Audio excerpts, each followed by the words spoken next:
libro lo presentamos en Dalías, que es el escenario del capítulo central de la novela, pero bueno, tengo muy buenos amigos aquí en Granada, hay gente que, en fin, que quería que aquí hiciéramos también una presentación, o más que una presentación, una celebración. Entonces, bueno, pues yo no he podido negarme y con unos cuantos amigos hemos venido al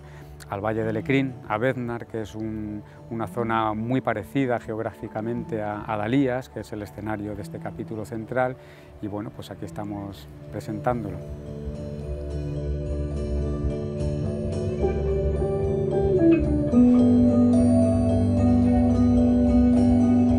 Bueno, pues lo que hemos venido a celebrar aquí en el Valle de Lecrín, gracias a Ana Paula, es la aparición del tercer libro mío, Luz Corriente, que es el primero que tiene la forma de novela y que sale con una editorial nacional importante, con Pretextos. Antes saqué dos con una editorial Imago Mundi de Granada, pero con una distribución mucho más pequeña, más localizada.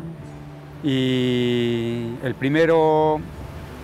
Vendas para los ojos, es un ensayo que tiene más que ver pues, con mi trabajo, es de análisis fílmico, un ensayo más de estética, de la fotografía.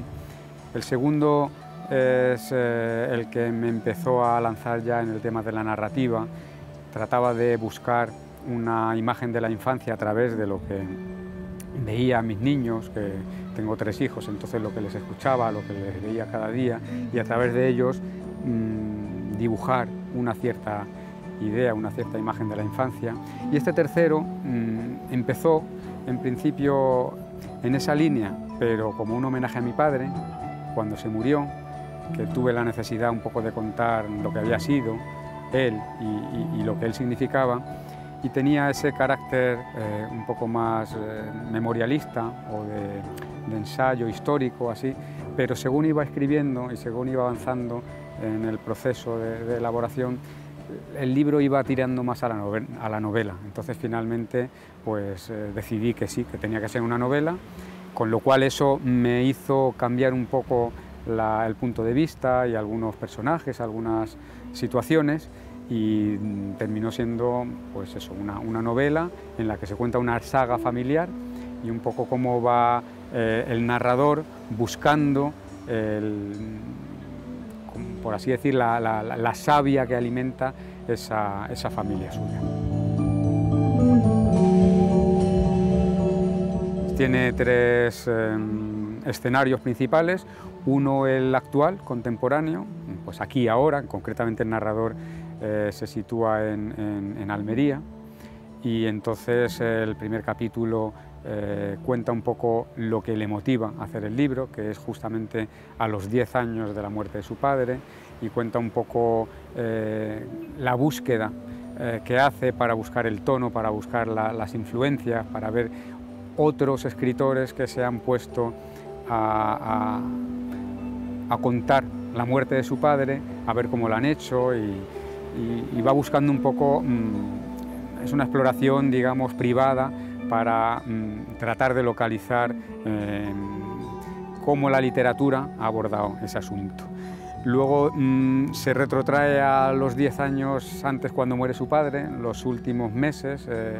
que bueno, pues tuvo una enfermedad muy larga, y entonces se cuenta un poco el momento ya, los últimos años, los últimos meses del padre y de la muerte y cómo eso ocurre. Luego hay un flashback, se retrotrae al momento en el que nace su padre, que fue un momento muy especial, porque fue en octubre de 1936, es decir, justamente a los 3 meses del inicio de la guerra, en plena guerra civil, y está localizado en un pueblo de la Alpujarra, un pueblo pequeñito, la Alpujarra almeriense, era zona republicana, como toda la provincia de Almería, y entonces, bueno, pues cuenta un poco cómo fue esos primeros meses de la guerra, y luego ya, por extensión, la guerra entera en ese pueblo, y cómo lo vivió su familia, y sobre todo su abuelo, que es un personaje importante en toda esta historia de la saga, ¿no? Bueno, que es un personaje que por situación familiar, pertenecía o entendían que representaba a la derecha, aunque él era un personaje de actitud y de comportamiento y vitalmente liberal, entonces era muy querido por los revolucionarios. Entonces, bueno, pues se cuenta una serie de aspectos que son anécdotas reales, pero que explican mucho cómo funciona o lo que fue esa familia. Y después de ese momento, muy concentrado, se va el último capítulo, se sitúa en Moratalaz, que es un barrio obrero de Madrid en los años finales de los 60, principios de los 70, que es cuando nace el narrador de la historia, es cuando su padre pues empieza su vida y sus años, digamos, de plenitud. A mí lo que me gusta, hubo un lector muy querido que decía que él le había notado un pálpito fordiano de John Ford, el cineasta, y a mí eso me emocionó mucho, porque realmente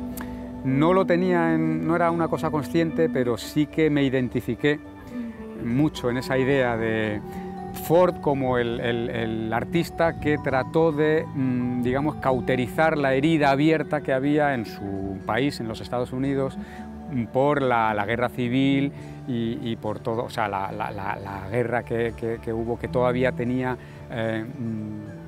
separadas dos partes del país, ¿no? Y entonces Ford se empeñó en sus westerns en mitificar, en simbolizar lo que había sido la guerra civil, y no en edulcorar y mirar para otro lado, sino asumir esa guerra, pero tratar de cerrar la herida y de incluir a todos, ¿no? Entonces, bueno, hay algo de eso en la historia que se cuenta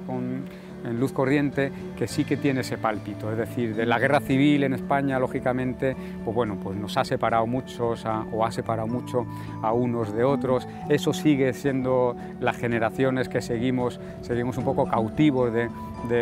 esa herencia, y lo que es la tercera España, que pudo ser y no fue, que no dejaron ser, pues se quedó un poco arrinconada, y en cambio, o sea, hay toda una serie hay toda una tradición que